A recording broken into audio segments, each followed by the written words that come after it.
Alright guys, HyDra again, so I hope you're doing good and enjoying your day so far. Big drama emerging, it seems, in the CDL going into the Major 3 qualifiers, with the possibility of gentlemen's agreements going completely out the window, certainly from the Toronto side when those matches get back underway. But also big discussions on the format in general. Clayster made a decent run in this tournament with the Ravens, but not happy at all that he has played 2 LAN events so far this season and still barely played any matches in that environment. Very much enjoy your thoughts in the comments below. Hit the like button if you enjoy. Subscribe if you're new as always, I would greatly appreciate it. Plenty to get into today. This is the 30 bomb leaderboards on the season so far. Depends to some extent on what maps these modes, and maps, well not modes, obviously they play the same modes, what map sets these teams like to play, but Simp leads the way by quite some margin with 15. Usually you'll see lots of SMGs in here. We do have some ARs though. The leading AR is actually Sib at 10, Scrappy is at 9, Kenny is at 9, then you've got Attach of course, and Drazah's here as well. Most of the other players are SMGs because, you know, faster players, it makes a fair bit of sense. How many teams for you guys will make roster changes?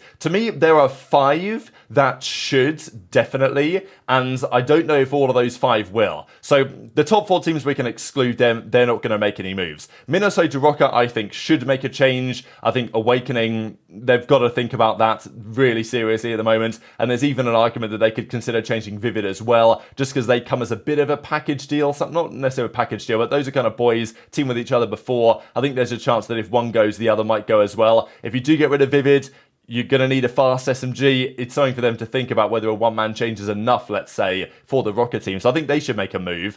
Then you've got Vegas. They could, but I'm not necessarily sure they should.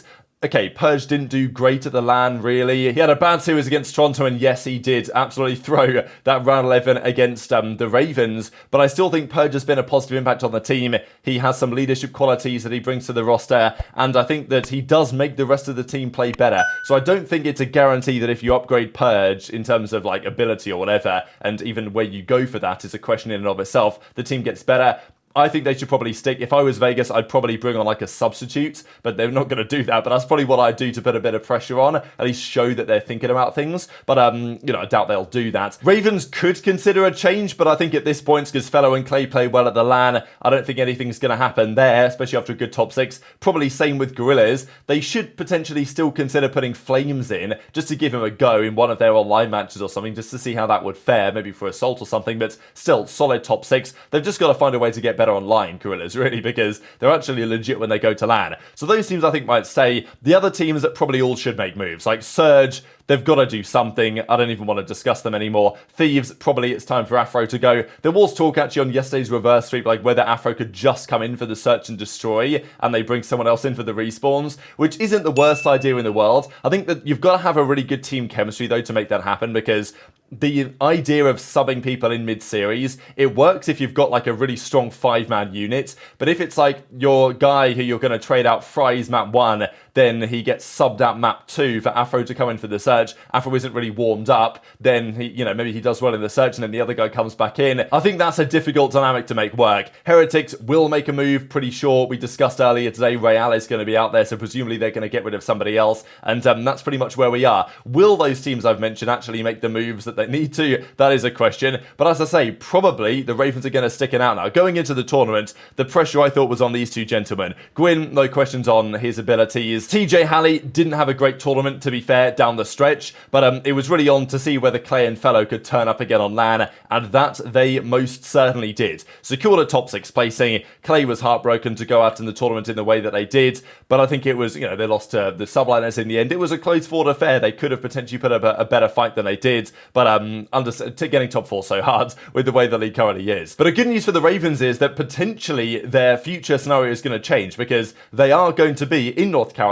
as a team with, I don't know if it's going to be a facility or whether they've just got like a house or something, or I don't know what they're renting or something like that, but they are going to move to Carolina, so that hopefully should improve their online performance and mean that Clay can bring some more energy, because Clay is a completely different player on LAN than online in terms of performance, but that also stems, I think, to some degree from from the energy that he brings to the table. So that, I think, is what Ravens need to look for going forwards. But as Clay says, played 5 matches in 2 LANs. This format sucks. And I think this is what gets to Clay and to many of these other OG players. LAN this weekend to watch, and I'm sure to play for the players, was an entirely different experience to what they play online. And so many weekends of online qualifiers are super frustrating, especially when, if you look at the standings this year, these, by the way, are just the Ravens results so far this season, but Miami Heretics, they are still in a World Championship qualification position, I'm pretty sure, at the end of the year, despite having won 0 maps on LAN. Potentially, Miami can qualify for champs winning no maps on a LAN environment this season, which is very ugly, obviously, for those guys, but also just shows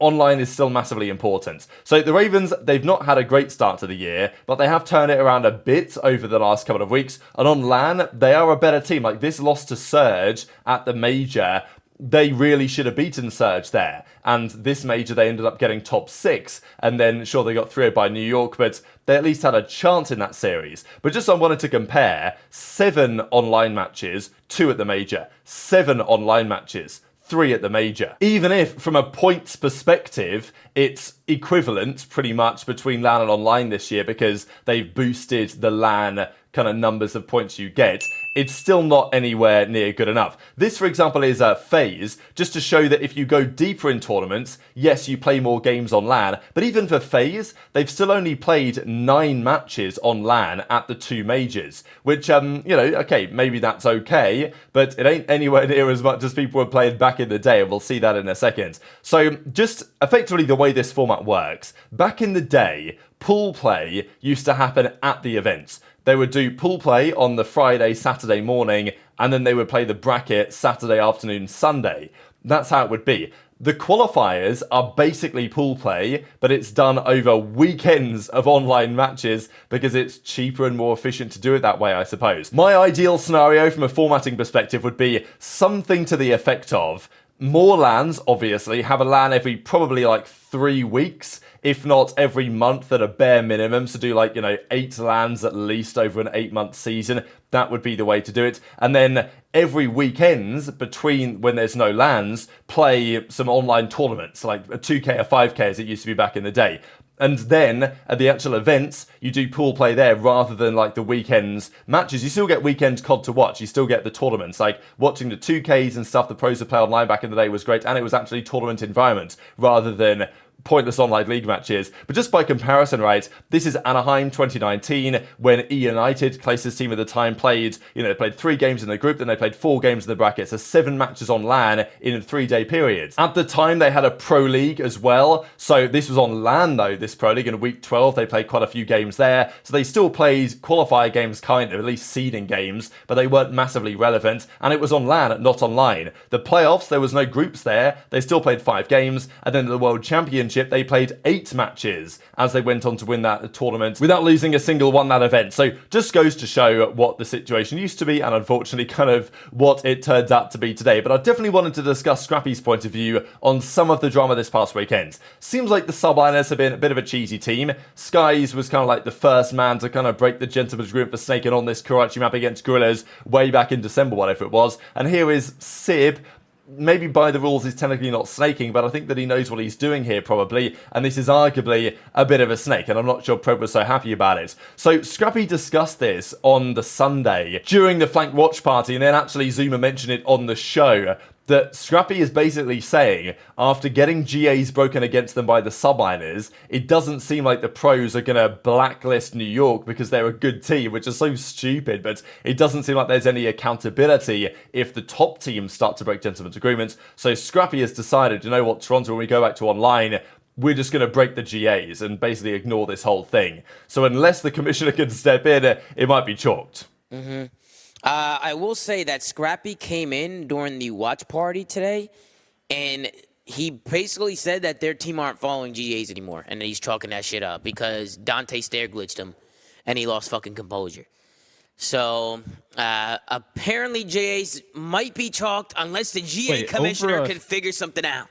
Over a stair glitch, not a snake? Nope, it was a stair. Dante was stair glitching mid-cut Did he show you a clip? on Like, Karachi. So what do you guys think about this, right? Because the stair glitching cheese is obviously a big story, and the whole point is that sometimes the stair glitching can be done on accident, but you're not necessarily going to know. But if a team does things relatively consistently, then maybe you can read between the lines that actually, yeah, they are trying to abuse this stuff in the important moments. And I think we saw that this past weekend. Cellium as well, with the, you know, the pumps that he was dropping against HyDra in the Subliner series. And maybe in hindsight, if New York are kind of known to be a bit of a dirty team for this, then maybe it's all fair game at that point. But the concerning thing for me as a fan is about the snaking side. The stair glitching, it's super frustrating to play against, and it shouldn't be in the game. But if people do it, it doesn't completely ruin the viewer experience, it just ruins the playing experience. Snaking ruins the viewer experience. That's kind of my concern, is that if the snaking GA has successfully lasted 3 to 4 months, but now it's officially out of the window because Scrappy's decided, you know what, New York are doing it and they're getting away with it. Nobody has the backbone to uphold a blacklist from scrims against New York because they're a good team. So what's even the point? Therefore, we're going to start doing it as well. The rest of the season might be a nightmare to watch, is kind of the point here. And I don't know, hopefully they can maintain this. The pros know not to snake, but the reality is that inevitably you are going to get scenarios where somebody does it because it's not banned and, you know, maybe they did it on accident or whether they didn't. But I think this time was inevitable, and I'm honestly kind of impressed that the snaking GA has lasted this long. And hopefully it'll be maintained and they can find a solution here, but the solution might involve Subliners getting blacklisted from practice for a little while, which I don't know if all the teams will necessarily be willing to do. So very much intrigued to your thoughts on that in the comments below. These are Scrappy's numbers, by the way. He was the Major 2 KD leader with a 1.23, despite getting, of course, yeah, 4th place in the tournament. Actually, the first time Scrappy has been the number 1 KD at an event. These are his rankings. His, well, as we can see here, his best ranking until now was 5th, actually, at Major 1. And even last year, he had a few great tournaments. Major 3 last year, he had a 1.2 and was only 6th, which is pretty crazy to be fair. And of course, didn't have his greatest performance of last year's World Championship. But very much intrigued to your thoughts on all this stuff in the comment section below. Hit the like button if you enjoyed. Subscribe if you're new. Take care. And I'll see you next time. Oh, we were playing Cramp. This actually would make a good match. Wait, we're playing Cramp? Yeah, we were playing Cramp. Yo, Oh, I'm dude, gonna tell he's that gonna say, motherfucker "Why to is come over Dodge?" here. Come play with us. It's actually a good shot. Let me DM him, bro. Unless that's the fake Cramp. Yo, 9 through 12. Whoa. Wow. You solo right now? What? Isn't he on your team? Yeah, what the fuck? So he plays his 9 through 12? You want me to be nice to him while I'm paying him? Oh, I forgot he's on your team. I forgot he was on your team. That's valid. I guess. I mean, I'm not gonna, like, you know, mince words here. Okay. You think he'll DM me back after saying that? Actually, you tell him to join up. He doesn't have a choice.